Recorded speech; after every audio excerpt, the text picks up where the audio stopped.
À la cathédrale.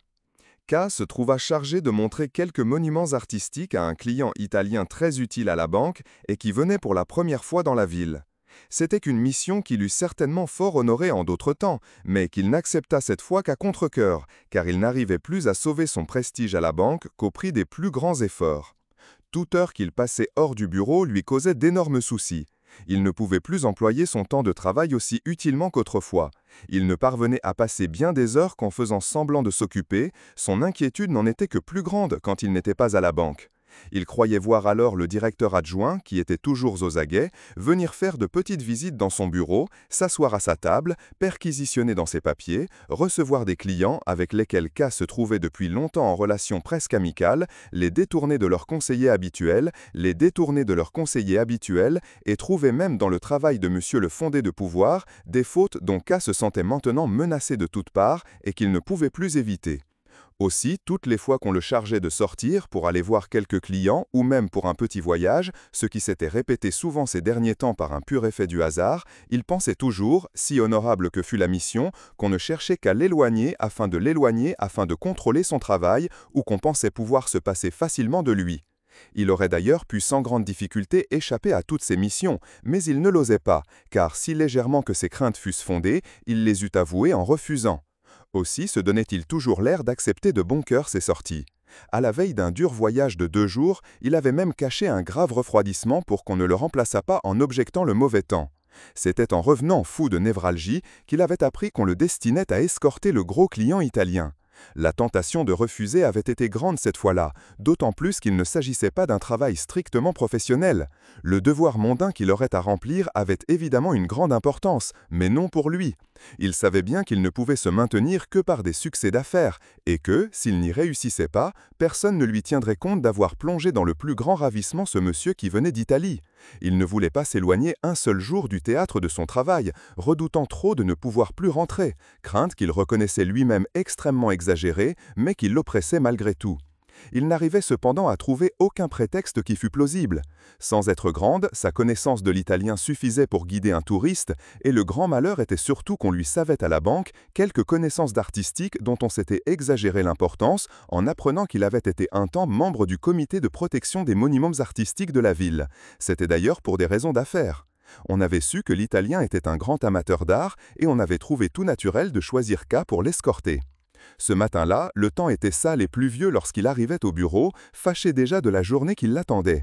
Il était venu dès 7 heures pour pouvoir expédier tout de même un peu de travail en attendant son visiteur. Il se trouvait très fatigué car il avait passé la moitié de la nuit à étudier une grammaire italienne pour se remettre au courant, et la fenêtre à laquelle il n'était que trop accoutumé de s'asseoir depuis quelque temps l'attirait beaucoup plus que son bureau, mais il résista à la tentation et se mit à la besogne. Malheureusement, le domestique arriva juste à ce moment pour annoncer que monsieur le directeur envoyait voir si monsieur le fondé de pouvoir était déjà là et lui faisait demander de bien vouloir venir au salon de réception où attendait le monsieur d'Italie. « J'y vais », dit K. Il enfonça un petit dictionnaire dans sa poche, mit sous son bras un album des curiosités de la ville qu'il avait déjà préparé à l'intention de l'étranger et se dirigea vers le bureau des directeurs en passant par celui de l'adjoint. Il se félicitait d'être venu si tôt et de pouvoir se trouver sur le champ à la disposition de la banque, car on ne devait pas s'attendre sérieusement à le rencontrer là ce matin. Naturellement, le bureau du directeur adjoint était encore aussi désert qu'en pleine nuit. Le domestique avait dû venir chercher son chef et ne pas trouver âme qui vive. Lorsque K entra au salon, les deux messieurs quittèrent les fauteuils profonds dans lesquels ils étaient assis. Le directeur sourit aimablement, visiblement charmé de l'arrivée de K, et opéra immédiatement les présentations. L'Italien serra énergiquement la main de K et parla en riant de quelqu'un qui se levait au chant du coq. K ne comprit pas bien à qui se rapportait cette allusion. L'Italien avait employé un mot étrange dont il ne saisit le sens qu'au bout d'un instant. Il répondit par quelques phrases de politesse. L'étranger les prit encore en riant. Il caressait nerveusement sa grosse moustache gris-bleu. Cette moustache devait être parfumée. On était presque tenté de la toucher et de la sentir. Quand ils furent tous assis et qu'on y abordait les préliminaires, K s'aperçut avec un grand malaise qu'il ne comprenait l'italien que par moments.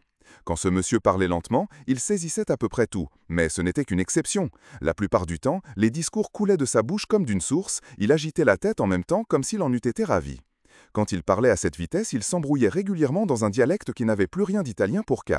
Mais que le directeur comprenait et parlait même couramment, ce que K aurait dû prévoir, car le client était du sud de l'Italie où le directeur avait passé quelques années. K s'aperçut qu'il lui serait très difficile de s'entendre avec l'étranger, dont le français n'était pas plus intelligible que l'italien. Et puis sa barbe empêchait de voir le mouvement des lèvres qui aurait peut-être aidé l'auditeur.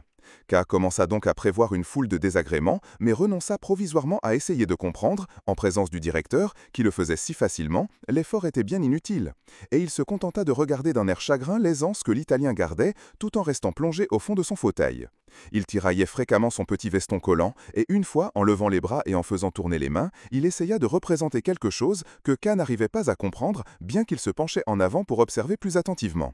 Finalement, la fatigue reprit K, il ne suivit plus que passivement, en observant machinalement les yeux, les alternances du discours, et, à son grand effroi, il se surprit à temps sur le point de se lever, de tourner le dos et de partir tant il était distrait et las. Mais l'Italien, ayant enfin regardé sa montre, se leva rapidement et, après avoir pris congé du directeur, s'approcha de K si près que celui-ci dut reculer son fauteuil pour conserver la liberté de ses mouvements.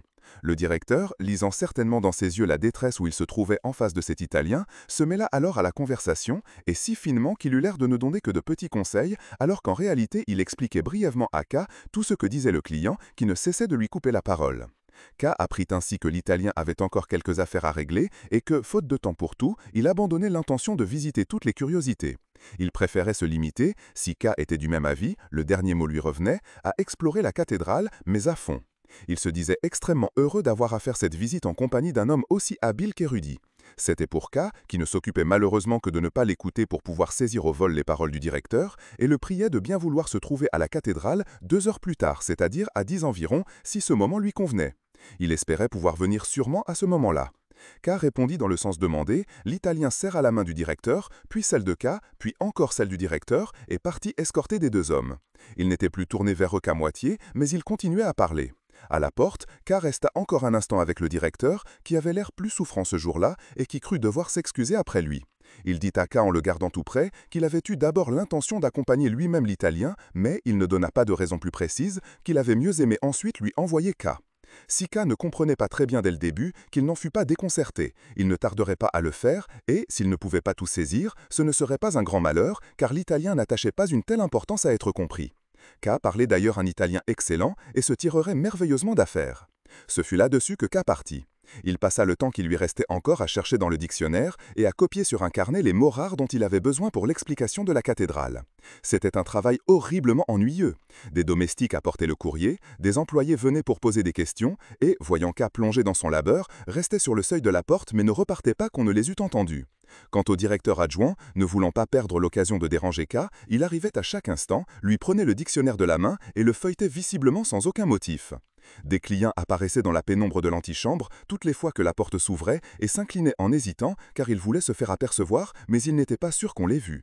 Ce petit univers dont K était le centre évoluait autour de lui pendant qu'il rassemblait les mots dont il allait avoir besoin, les cherchait dans le dictionnaire, s'exerçait à les prononcer puis essayait finalement de les apprendre par cœur. Mais sa mémoire, si bonne autrefois, semblait l'avoir abandonné. Il lui en venait par moments une telle fureur contre cet Italien qui lui donnait pareil labeur qu'il enterrait son dictionnaire sous les papiers avec la ferme résolution de cesser de se préparer. Mais il ne tardait pas à reconnaître qu'il ne pourrait tout de même pas rester en face des œuvres d'art de la cathédrale à faire les 100 pas sans rien dire en compagnie de l'étranger. Et il ressortait le dictionnaire avec encore plus de fureur. Juste au moment où il allait partir, il était 9h30, le téléphone l'appela. C'était Lenny qui venait lui dire bonjour et lui demander de ses nouvelles. K la remercia hâtivement et lui dit qu'il ne pouvait pas lui parler davantage parce qu'il était obligé de se rendre à la cathédrale. « À la cathédrale » s'écria Lenny. « Mais oui, dit K, à la cathédrale. »« Pourquoi donc à la cathédrale » dit Lenny. K chercha à le lui expliquer rapidement, mais à peine avait-il commencé que Lenny déclara brusquement « On te harcèle !» Cette compassion qu'il ne demandait pas et qu'il n'avait pas attendue ne plut pas à K. Il prit donc congé en 2 mots. Mais, en raccrochant le récepteur, il dit, moitié pour lui, moitié pour la jeune fille qui ne l'entendait plus, « Oui, c'est vrai, on me harcèle. » Cependant, le temps avait passé et il risquait presque maintenant d'être en retard. Il fila en automobile, il avait eu juste le temps de se rappeler au dernier moment le recueil de photographies qu'il n'avait pas eu l'occasion de donner le matin, et il était allé le chercher. Il le garda sur ses genoux et ne cessa pendant tout le trajet de tambouriner avec impatience sur cet album. Quoique la pluie se fût un peu calmée, le temps restait froid, humide et sombre. On verrait mal dans la cathédrale, et avec la longue station qu'il faudrait taire sur ces dalles glacées, le refroidissement de K s'aggraverait considérablement. La place de la cathédrale était complètement vide. K se rappela que tout enfant, il avait déjà remarqué que les maisons de cette place étroite avaient toujours les rideaux baissés. Avec le temps qu'il faisait ce jour-là, c'était une chose qu'on comprenait plus facilement. La cathédrale paraissait vide, comme la place. Personne n'avait l'idée d'y venir à cette heure-là. Il parcourut les 2 nefs latéraux et n'y trouva qu'une vieille femme emmitouflée dans un fichu qui se tenait agenouillée devant une statue de la Vierge. Il aperçut aussi de loin un sacristain boiteux qui disparut par une porte dans un mur. K avait été ponctuel. 10 heures sonnaient juste au moment où il entrait. Mais l'Italien n'était pas encore là. Il revint donc à l'entrée principale, y resta un instant, perplexe, puis fit le tour de la cathédrale sous la pluie pour voir si le client de la banque ne l'attendait pas par hasard à une autre porte. Il ne le trouva nulle part. Le directeur s'était donc trompé sur l'heure? Allez comprendre cet Italien. Quoi qu'il en fût, K devait commencer par attendre au moins une demi-heure. Comme il était fatigué, il chercha à s'asseoir et rentra dans la cathédrale où il trouva sur une marche un petit morceau de tapis qu'il poussa de la pointe du soulier jusqu'au pied du banc le plus proche. Il s'enveloppa plus étroitement de son manteau, releva son col et s'assit. Pour se distraire, il ouvrit l'album et se mit à le feuilleter, mais il ne tarda pas à y renoncer, car il faisait si sombre qu'on ne pouvait pas distinguer le moindre détail du bas-côté le plus voisin. Un grand triangle de flammes de cierge brillait au loin sur le maître-autel. K n'aurait pas su dire s'il les avait déjà vus. Peut-être venait-on à peine de les allumer. Les sacristains sont silencieux par profession, on ne les remarque pas. En se retournant par hasard, il aperçut derrière lui, à quelques pas, contre un pilier, un grand cierge qui brûlait aussi. Si beau que ce fût, c'était insuffisant pour éclairer les sculptures qui se trouvaient presque toutes dans l'ombre des bas-côtés. L'obscurité n'était qu'accrue par ces lumières. L'Italien avait donc agi avec autant de discernement que d'impolitesse en ne venant pas. Il n'aurait rien pu voir. On aurait été obligé de se contenter d'explorer quelques statues pouce par pouce avec la lampe de poche de K. Pour voir ce que cette méthode donnait, K se dirigea vers une petite chapelle latérale, monta quelques marches et, se penchant sur la balustrade de marbre, éclaira le bas-relief de l'autel. La lumière du tabernacle contrariait celle de la lampe électrique. La première chose qu'il aperçut ou devina fut un grand chevalier cuirassé de son armure qui était sculpté sur l'un des bords du bas-relief. Il s'appuyait sur son épée qu'il avait plantée devant lui dans le sol nu, d'où ne sortait que de loin en loin une petite tige d'herbe, et semblait observer attentivement une scène qui devait se passer devant ses yeux. On était étonné de voir qu'il restait ainsi sur place sans s'approcher. Peut-être montait-il la garde. K, qui n'avait plus vu de bas-relief depuis longtemps, s'attarda à examiner le chevalier, bien qu'il fût constamment contraint de cligner des yeux, car il ne pouvait pas supporter la lumière verte de la lampe. En promenant le rayon sur le reste de l'autel, il découvrit une mise au tombeau conforme au modèle courant et qui était d'ailleurs de facture récente. Il rentra alors sa lampe et retourna à sa place. Il devait être devenu inutile d'attendre encore l'Italien, mais dehors il pleuvait sûrement à torrent, et comme K trouvait l'église moins froide qu'il n'avait pensé d'abord, il décida de rester là pour le moment. La grande chaire se dressait près de lui. Sur son petit toit rond, on avait disposé obliquement 2 croix d'or nues qui se touchaient par la pointe. Le revêtement extérieur de l'appui et la partie qui le séparait de la colonne étaient ornés de pampres verts parmi lesquels s'ébattaient de petits anges.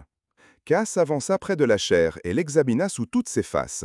La sculpture de la pierre était extrêmement fouillée. L'ombre profonde qui régnait entre les feuillages et celle qu'il sportait sur le fond semblait incrustée dans le relief. K mit sa main dans l'un des creux et tâta prudemment la pierre. Il ne s'était jamais aperçu de l'existence de cette chaire. À ce moment-là, un hasard lui fit remarquer, derrière la première rangée de bancs, un bedeau qui se tenait debout, dans une longue robe noire et flottante, et s'occupait à regarder une tabatière dans sa main gauche. « Que veut cet homme » pensa K. « Lui serais-je suspect? Cherche-t-il un pourboire ?» Mais quand le bedeau vit que K le remarquait, il lui montra on ne sait quel endroit, du bout de son index, qui maintenait encore contre le pouce une petite prise de tabac. Son geste était presque incompréhensible. K attendit encore un instant, mais le bedeau ne cessa pas son geste et confirma, en hochant la tête, qu'il donnait une indication. « Que veut-il donc » se demanda K à voix basse. N'osant appeler en de tels lieux, il sortit son porte-monnaie et traversa la première rangée de bancs pour rejoindre l'homme. Mais l'autre fit non de la main, haussa les épaules et partit en boitillant. C'était en marchant d'une façon semblable et ce boitillement rapide que K essayait dans son enfance d'imiter le mouvement d'un cavalier sur son cheval. Quel enfant, pensa K, il a juste encore assez de raison pour le service de l'Église. Comme il s'arrête quand je m'arrête, comme il m'épie quand je repars. Il le suivit en souriant tout le long de la nef latérale, presque jusqu'à hauteur du maître-autel. Le vieux ne cessait de lui montrer quelque chose, mais K se refusait à regarder, pensant que le geste du bedeau n'avait d'autre but que de l'empêcher de le suivre. Finalement, il le laissa, ne voulant pas trop l'inquiéter. Il ne fallait pas l'effaroucher si l'Italien devait encore venir. En repassant par la grande nef pour retrouver la place à laquelle il avait laissé son album, il remarqua contre un pilier qui touchait presque les bancs du chœur une petite chaire supplémentaire, toute simple, en pierre blanche et nue. Elle était si petite que de loin elle avait l'air d'une niche encore vide destinée à recevoir une statue. Le prédicateur ne pouvait sûrement pas s'éloigner de l'appui d'un seul pas. De plus, la voûte de pierre de la chaire commençait extrêmement bas et s'élevait sans aucun ornement, mais suivait une telle courbe qu'un homme de taille moyenne ne pouvait se tenir droit dans la tribune et se trouvait obligé de rester constamment penché en dehors de l'appui. Le tout semblait organisé pour le supplice du prédicateur. On ne comprenait pas à quoi cette chaire pouvait servir alors qu'on en avait à sa disposition une autre qui était si grande et ornée avec tant d'art. Cette petite chaire n'aurait d'ailleurs pas frappé K si elle n'avait été éclairée par une lampe du genre de celle qu'on allume avant le sermon. Allait-il y avoir un sermon dans cette église vide?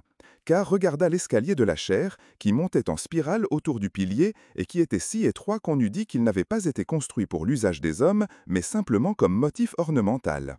Pourtant, sur les derniers degrés, K en sourit d'étonnement, un prêtre se tenait bien là, une main posée sur la rampe et prêt à monter l'escalier, le regard dirigé sur K. Il fit même un signe de tête, sur quoi K se signa et s'inclina, ce qu'il aurait dû faire plus tôt. Le prêtre prit un petit élan et se mit à monter à pas courts et rapides. Allait-il donc vraiment commencer un sermon?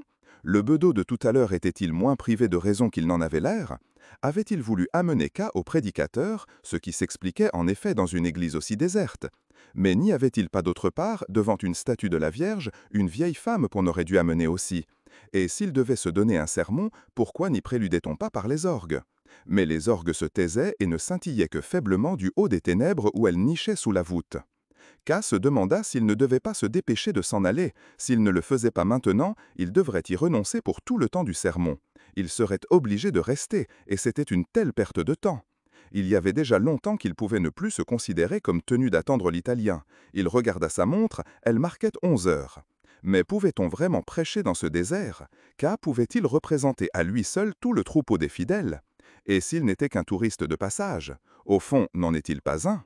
Il n'était pas imaginable qu'on allait prêcher maintenant un jour de semaine, à 11 heures, par le plus horrible des temps. L'abbé, ce jeune homme brun au visage rasé, ne pouvait être qu'un abbé, ne montait sûrement là-haut que pour éteindre cette lampe qu'on avait dû allumer par erreur. Mais il n'en était pas ainsi, au contraire, après examinant la lampe, il en remonta la mèche, puis se retourna lentement vers l'appui et en saisit le rebord à deux mains. Il resta un instant dans cette position, regardant alentour sans remuer la tête. K s'était reculé et se tenait maintenant devant le premier banc, les bras posés sur la coudoir. Il vit dans le flou, quelque part, le bedeau qui s'accroupissait paisiblement, le dos voûté comme un homme qui a fini son travail. Quel silence dans cette cathédrale! Il fallait pourtant que K le troublât, il n'avait pas l'intention de rester. Si l'abbé était obligé de venir prêcher dans l'église à une heure déterminée, sans tenir compte du public, il n'avait qu'à le faire. Il y réussirait tout aussi bien sans l'assistance de K, car la présence de ce seul auditeur n'accroîtrait sûrement pas beaucoup l'effet de la prédication. K se mit donc lentement en mouvement, traversa la nef le long du banc, en tâtonnant de la pointe des pieds, arriva dans l'allée centrale et redescendit sans accroc, à ceci près que les dalles de pierre résonnaient au moindre pas et que les voûtes répétaient le bruit de sa marche en plus sourd, suivant les lois d'une infatigable progression. Il se sentait un peu perdu en traversant sous les yeux du prêtre ces longues rangées de bancs vides. La taille de la cathédrale lui semblait juste à la limite de ce que l'homme peut supporter. En passant devant son ancienne place, il saisit au vol son album sans s'arrêter un seul instant. Il était sur le point de quitter la zone des bancs et approchait déjà de l'espace libre qui le séparait de la sortie quand il entendit pour la première fois la voix du prêtre. C'était une voix puissante et cultivée, comme elle résonna dans l'église toute prête à la recevoir. Mais ce n'étaient pas les fidèles que l'ecclésiastique appelait. Il n'y avait pas à s'y tromper ni à chercher d'échappatoire. Il venait d'appeler Joseph K. K s'arrêta net, les yeux au sol. Il était encore libre, il pouvait encore avancer et s'échapper par l'une des 3 petites portes ténébreuses qu'il découvrait à quelques pas de lui. Cela signifierait qu'il n'avait pas compris, ou tout au moins que, s'il avait compris, il ne se souciait pas de ce qu'on lui disait. Tandis que s'il se retournait, c'était fini. Il était pris, il avouait qu'il avait bien compris, qu'il était bien celui qu'on appelait et qu'il était prêt à obéir.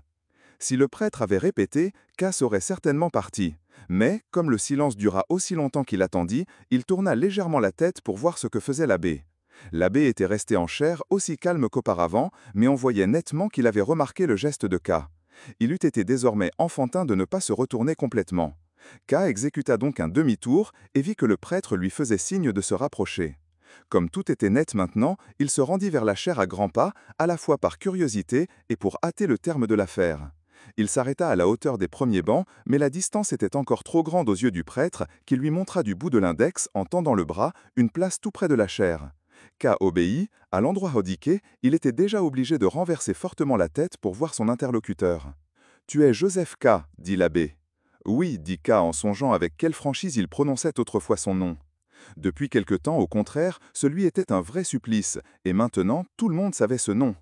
Quel était beau de n'être connu qu'une fois qu'on s'était présenté.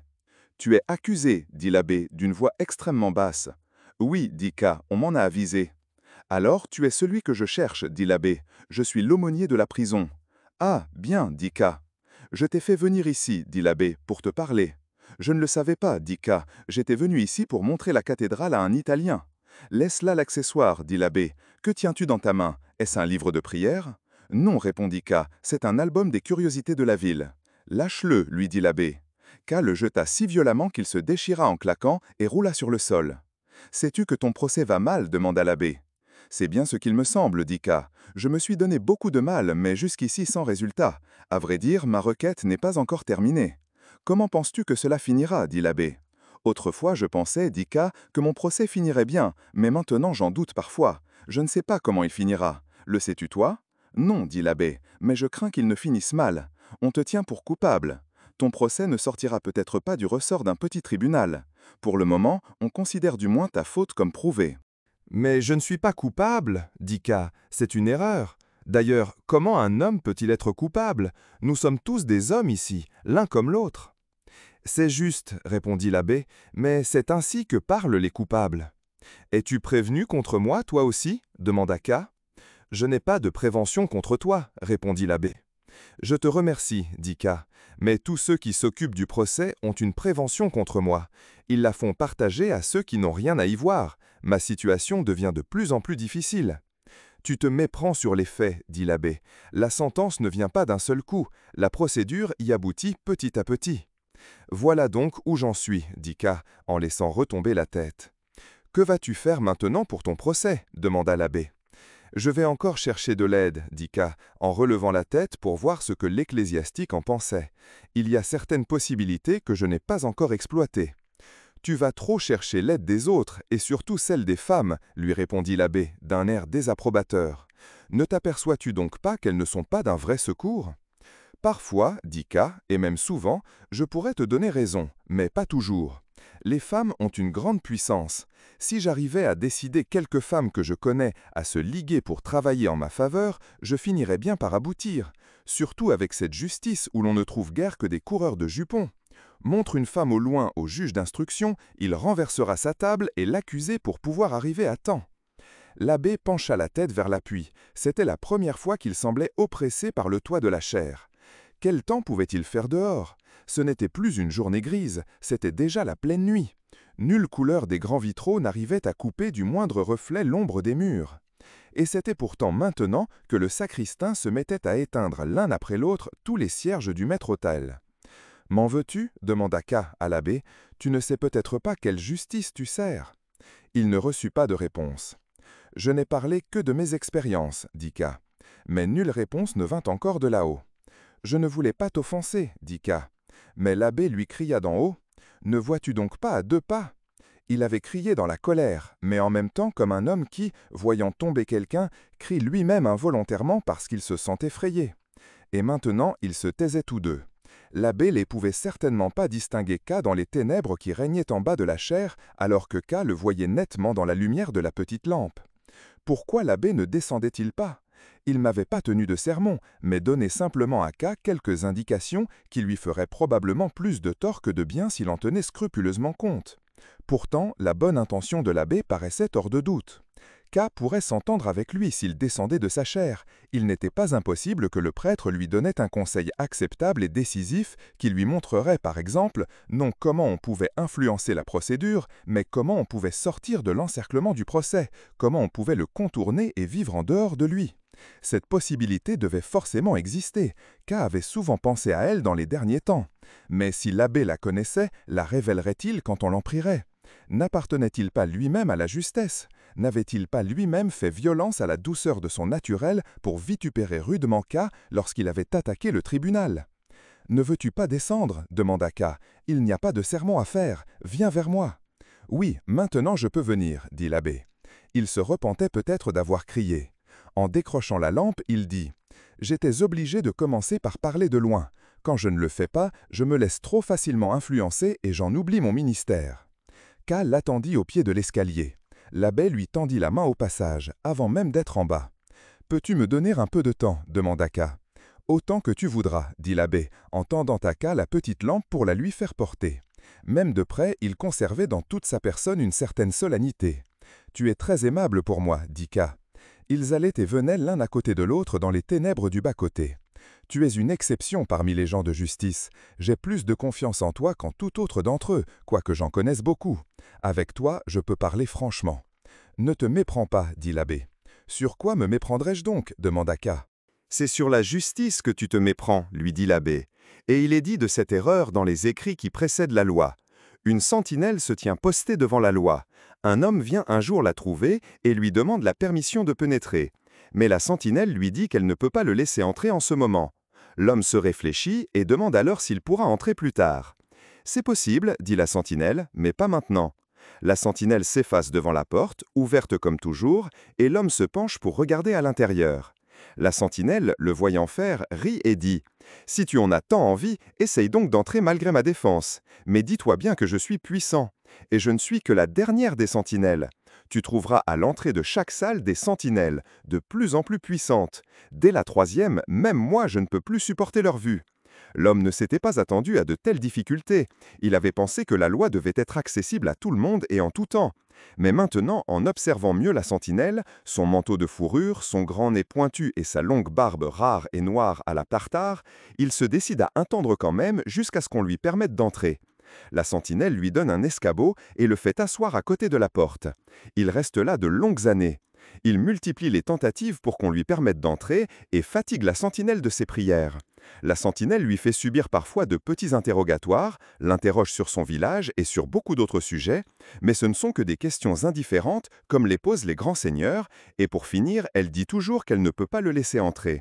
L'homme, qui s'est abondamment pourvu pour son voyage de toutes sortes de provisions, emploie tout, si précieux que ce soit, pour soudoyer la sentinelle.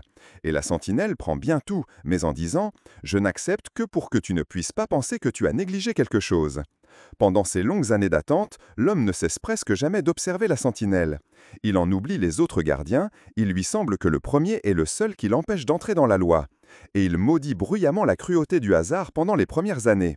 Plus tard, en devenant vieux, il ne fait plus que grommeler. Il retombe en enfance et comme, au cours des longues années où il a étudié la sentinelle, il a fini par connaître jusqu'aux puces de son col de fourrure, il prie les puces elles-mêmes de l'aider à fléchir le gardien. Finalement, sa vue s'affaiblit et il ne sait si la nuit se fait vraiment autour de lui ou s'il est trompé par ses yeux. Mais maintenant, il discerne dans l'ombre l'éclat d'une lumière qui brille à travers les portes de la loi. Il n'a plus pour longtemps à vivre désormais. Avant sa mort, tous ses souvenirs viennent se presser dans son cerveau pour lui imposer une question qu'il n'a pas encore adressée. Et, ne pouvant redresser son corps raidi, il fait signe au gardien de venir.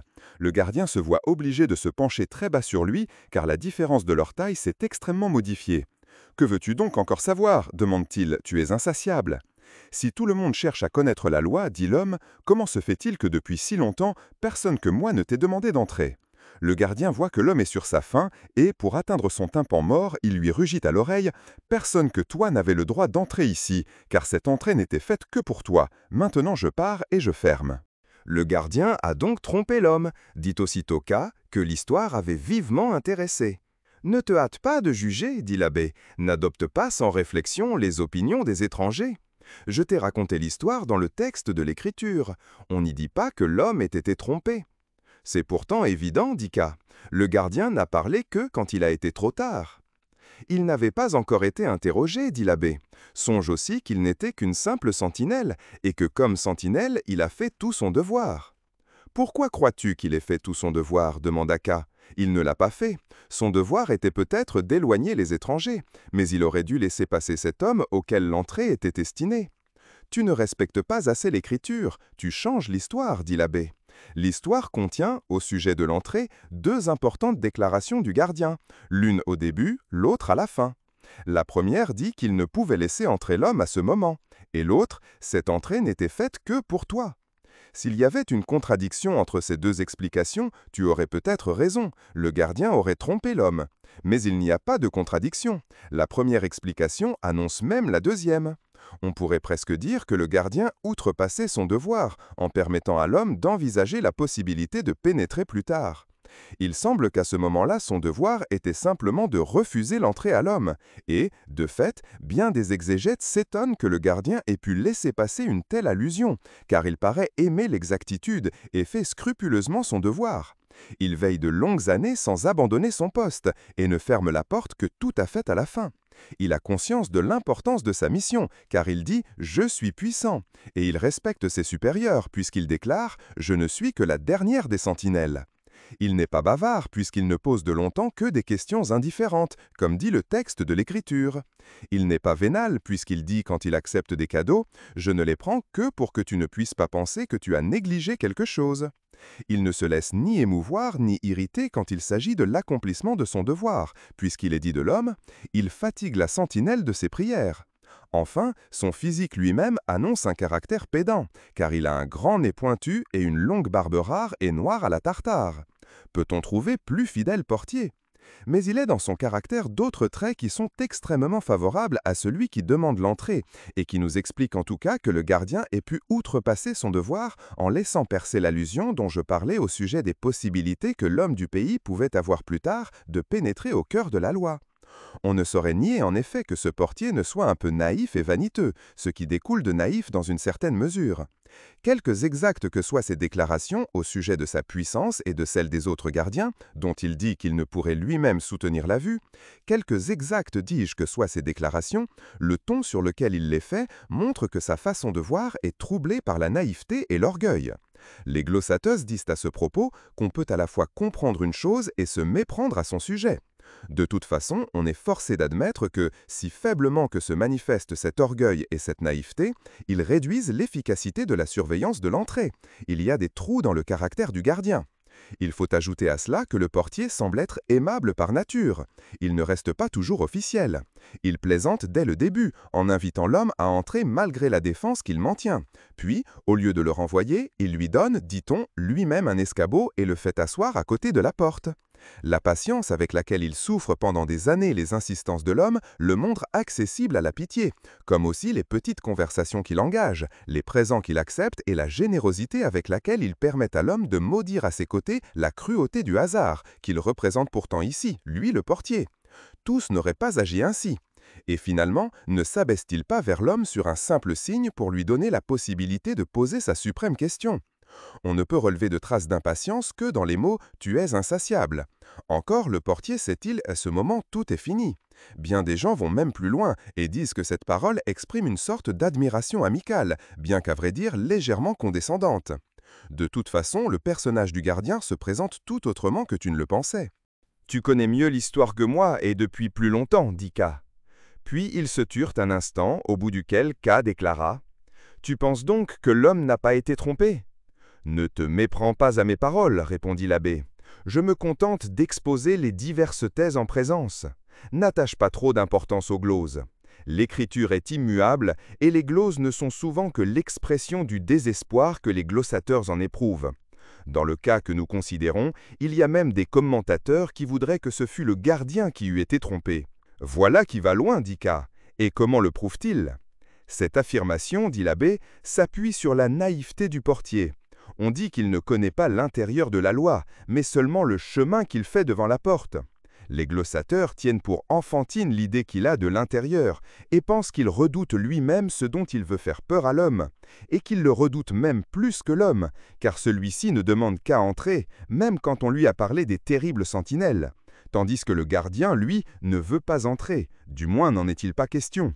D'autres disent bien qu'il faut qu'il soit déjà entré, puisqu'il a été pris au service de la loi, et que l'engagement n'a pu se passer qu'à l'intérieur. Mais on a le droit de leur répondre qu'il peut aussi bien avoir été nommé de l'intérieur sans entrer, et que de toute façon, il ne saurait être allé bien loin, puisqu'il ne peut déjà plus soutenir la vue de la troisième sentinelle. D'ailleurs, il n'est dit nulle part qu'au cours des nombreuses années pendant lesquelles l'homme attend, le portier raconte jamais quoi que ce soit de l'intérieur, si l'on accepte sa réflexion au sujet des sentinelles. Il se pourrait évidemment qu'il lui fût défendu d'en parler, mais il n'en dit rien non plus. On conclut de tout cela qu'il ignore et l'apparence et l'importance de l'intérieur et qu'il se trompe à leur sujet. Et il se trompe aussi sur l'homme de la campagne, car il est inférieur à cet homme, et il ne le sait pas. Qu'il le traite en inférieur, cela se voit, à nombre de passages dont tu dois te souvenir encore. Mais qu'en réalité il lui soit inférieur, la thèse que je t'expose ici déclare que c'est tout aussi net. D'abord, l'homme libre est supérieur à l'homme lié. Or, l'homme qui est venu est libre, il peut aller où il lui plaît. Il n'y a que l'entrée de la loi qui lui soit défendue, et encore par une seule personne, celle du gardien. S'il s'assied à côté de la porte et passe sa vie à cet endroit, il le fait volontairement. L'histoire ne mentionne pas qu'il y ait jamais été contraint.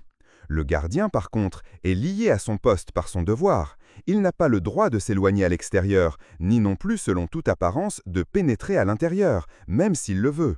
De plus, s'il est au service de la loi, il ne la sert qu'en ce qui concerne cette entrée. Il ne sert donc effectivement que pour cet homme auquel l'entrée est destinée, et c'est encore une raison de voir en lui son subalterne.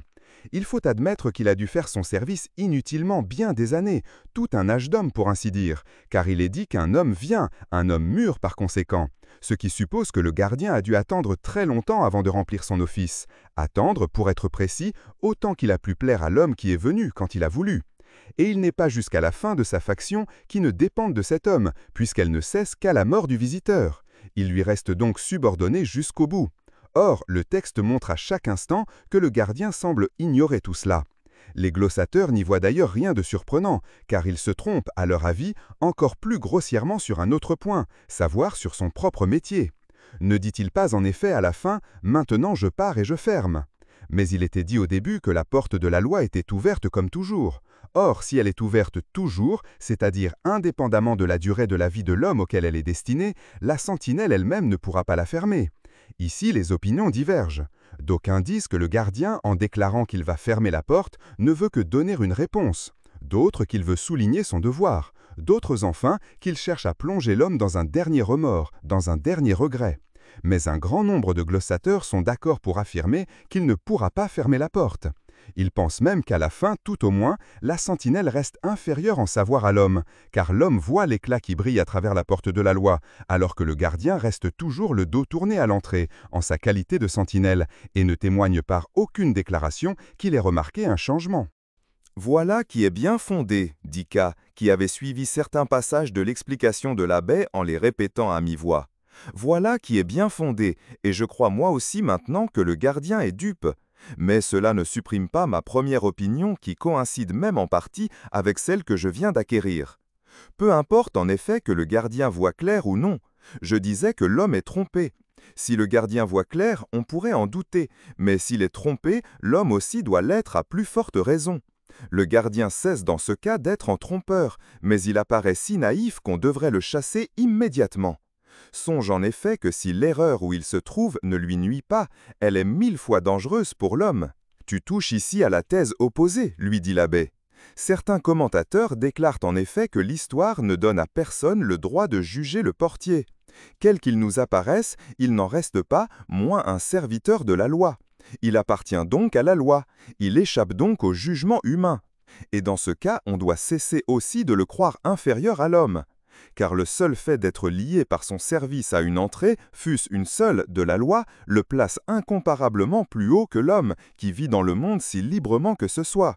C'est la première fois que l'homme vient à la loi. Le gardien, lui, s'y trouve déjà. C'est la loi qui l'emploie. Douter de la dignité du gardien, ce serait douter de la loi. Je ne suis pas de cet avis, dit K en hochant la tête. Car si on l'adopte, il faut croire tout ce que dit le gardien. Or, ce n'est pas possible, tu en as longuement exposé les raisons toi-même. Non, dit l'abbé, on n'est pas obligé de croire vrai tout ce qu'il dit, il suffit qu'on le tienne pour nécessaire.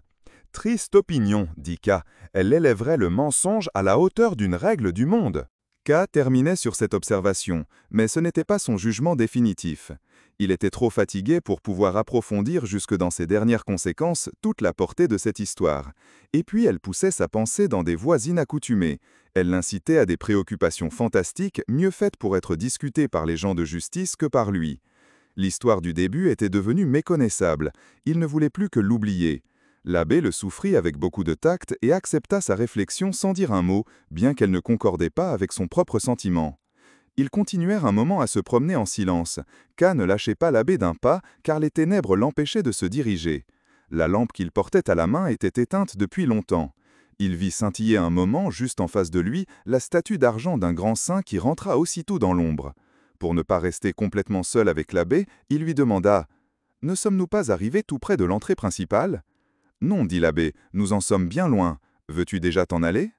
Bien que K n'y eût pas pensé sur le moment, il dit aussitôt « Certainement, je suis obligé de partir. Je suis fondé de pouvoir d'une banque où l'on m'attend. Je ne suis venu que pour montrer la cathédrale à l'un de nos clients étrangers. » « Eh bien, va, dit l'abbé en lui tendant la main. « C'est que je n'arrive pas à me retrouver tout seul dans ce noir, dit K. »« Rejoins le mur de gauche, dit l'abbé, et suis-le sans jamais le lâcher. Tu trouveras une sortie. » L'abbé s'était à peine éloigné de quelques pas, mais K criait déjà très fort. « Attends encore, s'il te plaît. »« J'attends, dit l'abbé. »« N'as-tu plus rien à me demander ?» demanda K. « Non, dit l'abbé. »« Tu étais si aimable pour moi tout à l'heure, dit K.